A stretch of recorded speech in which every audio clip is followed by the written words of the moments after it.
안녕하세요. 오늘은 용산 용문시장 근처에 있는 열정갈비라는 고깃집에 다녀왔습니다. 이 동네는 일단 갈비집들이 꽤나 많은 골목으로 유명한데요. 오늘 가볼 고깃집 말고도 네임드 집들이 상당히 많은 곳입니다. 그리고 경의선 숲길을 따라서 공덕역으로 넘어가는 고개만 지나도 맛집들이 많은 편이니까 고기 중에서도 특히 돼지갈비가 땡기실 때는 요 동네를 찾아오시면 정말 후회 없으실 곳이라고 생각됩니다. 우선 오시는 방법부터 말씀드릴게요. 지하철을 이용하시는 분들은 효창공원역 6번 출구로 나오셔서 다이소를 끼고 직진하시면 사거리가 나오는데 그 사거리에서 우측 골목 맞은편을 보시면 됩니다. 자차를 이용하시는 분들은 조금 어려우실 수도 있는데요. 주차 공간이 마련되어 있기 힘든 가게의 위치 특성상 가게 앞 일반 도로에 주차를 하시거나 주변에 주차장을 이용하시는 방법이 있긴 한데 언제나 그렇듯이 가볍게 맥주 한 잔이라도 하시려면 대중교통을 이용하시는 편이 가장 좋을 것 같다는 생각이 듭니다. 그리고 한 가지 더 말씀드리자면 보통 인터넷에서 위치를 한번 검색해 보시고 오실 텐데요. 네이버 기준으로 열정갈비를 검색하시면 총 두 군데가 검색되실 거예요. 열정도 골목에 있는 열정갈비가 아니라 용문동에 위치한 열정갈비라는 점 말씀드릴게요. 그리고 언젠가 기회가 되면 열정도 골목에 있는 열정갈비도 한번 가보면 좋겠다는 생각이 드네요. 자, 가게 들어왔습니다. 이날은 금요일인데도 비가 와서 그런지 웨이팅이 있다거나 테이블이 엄청 붐비지는 않아서 바로 앉을 수 있었고요. 일단 가게 자체는 적당한 규모의 사이즈였던 것 같고요. 주방은 홀 방향으로 반 오픈 형태로 구성되어 있는 것 같았습니다. 메뉴 같은 경우에는 크게 생갈비와 양념갈비 그리고 육회로 구분되어 있는데요. 보통 고깃집에 가면 양념이 있는 것보다는 양념이 없는 메뉴를 먼저 먹고 나서 그 다음에 양념 메뉴를 먹는 걸로 알고 있거든요. 아마도 비교적으로 슴슴한 메뉴를 먼저 먹고 나서 그 다음에 맛이 강한 메뉴로 마무리하는 편이 좀 더 맛을 느끼기에 좋아서 그런 게 아닐까라는 생각이 들었습니다. 사이드 메뉴 같은 경우에는 갈비탕, 국수, 그리고 된장술밥이 있었는데요. 보통은 된장술밥이나 막국수류를 많이 드시는 것 같더라고요. 점심 식사하러 오시는 분들은 김치 전골이나 갈비탕도 괜찮을 것 같다는 생각도 들었습니다. 자, 우선 기본 상차림은 상당히 알찬 구성이라는 생각이 들었고요. 특히 게장이나 간장새우 같은 거는 고깃집 반찬으로는 보기가 드문 게 사실인데 이렇게 나와주니까 기분이 좋았습니다. 자, 생갈비가 나왔습니다. 양은 2인분, 그러니까 400g 정도 되는 양이었고요. 일단 생갈비의 첫 인상은 생각보다 양이 되게 많다고 느꼈고 무엇보다 고기 색깔이 핑크빛을 띠고 있는 게 그대로 구워도 분명 맛있겠다라는 근거 없는 확신이 들만한 빛깔이었습니다.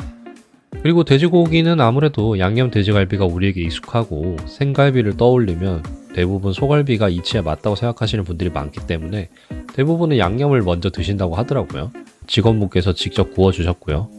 구워지는 과정을 쭉 지켜보면서 드는 생각은 막상 구워지고 나니까 닭고기 안심살 스테이크 같다는 느낌을 조금 받았어요. 먹어보지 않더라도 분명 담백하고 정갈한 맛이 날 것 같은 그런 색감이었습니다. 그리고 보통 돼지고기 메뉴들은 잡내를 잡아내는 게 가장 큰 관건이라고 생각을 하는데 열정갈비의 생갈비 같은 경우에는 잡내가 전혀 나질 않았어요.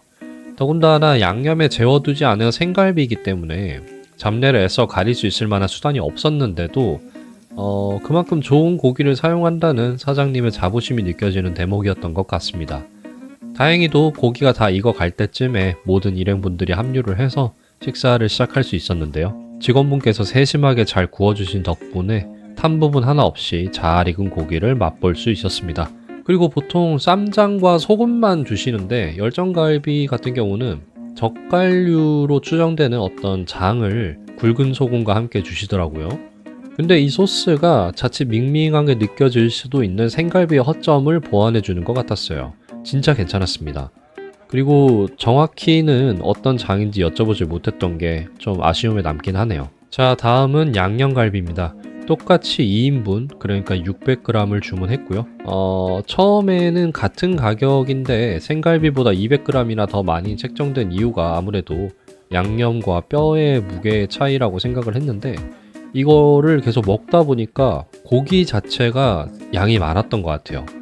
그리고 양념갈비 특성상 방심하면 금방 타버린다는 점을 감안을 해서 더 세심하게 구워주셨던 점도 너무 좋았고요. 저 같은 경우는 일단 소보다는 돼지를 좋아하는 편이라서 일단 돼지갈비를 먹으러 가는 날이면은 일단 기분이 업돼 있는 사람인데요.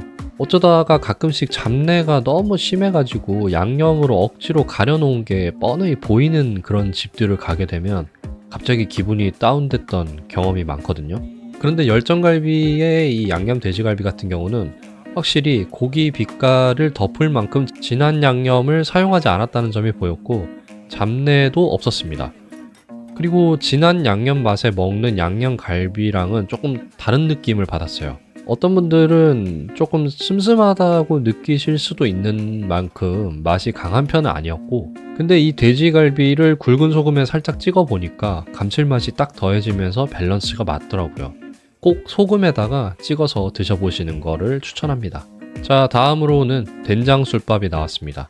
저는 사실 된장술밥이라는 메뉴를 들어만 봤지 먹어보는 거는 오늘이 처음이었는데요. 제가 생각했던 비주얼과는 완전히 일치했던 것 같습니다. 그리고 5,000원이라는 가격대에 맞지 않게 상당히 커다란 뚝배기에 나왔던 점이 인상 깊었고 3인 기준으로 2접시 정도는 먹을 만큼의 양이었던 것 같습니다. 요즘 핫한 삼각지나 용리단길 요쪽 시세를 기준으로 한다면 아마 요 정도 퀄리티의 된장술밥은 12,000원 정도는 받지 않았을까 하는 생각이 들더라고요. 자, 마지막으로 육회를 시켰습니다. 저희는 소자, 그러니까 150g을 시켰는데 육회도 눈에 띌 만큼 양이 많았던 것 같아요. 제가 이 전날에도 노포에서 육회 낙지 탕탕이 라는 메뉴를 먹었던 것 같은데 그거는 5만원짜리였고 낙지 반마리에 육회 반 스푼 한 요정도 들어가 있었던 것 같거든요. 근데 이번 150g보다는 근데 이 육회는 150g보다는 확실히 많다는 느낌을 받을 만큼 양이 풍족했던 것 같아요. 맛도 배즙이나 참기름으로 육향을 가리는 느낌이 아니라 고기 본연의 식감이 느껴져서 좋았습니다. 자, 이제 진짜 마지막으로 명태회 막국수가 나왔습니다. 비빔막국수랑은 1,000원 차이가 나는데 사장님께서 명태회 막국수를 적극적으로 추천을 해주셔서 한번 시켜봤고요. 저는 사실 막국수를 먹다가 예전에 심하게 체했던 기억이 있어서 선호하는 메뉴는 아닌데 그래도 국수류도 한번 먹어보고 싶다는 생각이 들어서 시켰던 것 같네요. 일단 막국수도 다른 메뉴들과는 마찬가지로 매운맛이 강하지 않고 은은하게 올라왔던 느낌이었습니다. 그리고 약간 참기름 느낌도 살짝 났고요. 고명도 전혀 부족하다는 느낌은 못 받았습니다. 근데 아쉽게도 배가 많이 불러서 저는 몇 젓가락 먹지 못했는데 다행히도 든든한 일행분들이 깔끔하게 마무리를 해주셨습니다. 자, 이제 정리를 해볼게요. 일단 열정갈비에서 먹어본 대부분의 메뉴들은 하나의 공통점이 있었는데요. 자칫 슴슴하다고 느낄 수 있을 만큼 간이 강하지는 않지만 그렇다고 맛이 없는 싱거움은 아니라는 점이었는데요.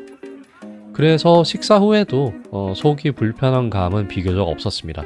그리고 자차를 이용하시는 것만 아니라면 대중교통의 접근성은 상당히 괜찮은 위치에 있는 편이기도 하고 무엇보다 직원분들이랑 사장님이 정말 많이 친절하십니다. 이 부분은 아마도 방문하시는 많은 분들이 동의하시는 부분이 아닐까라는 생각이 드네요. 자, 오늘도 끝까지 시청해주셔서 감사드리고요. 저는 다른 일상으로 찾아뵙도록 하겠습니다. 감사합니다.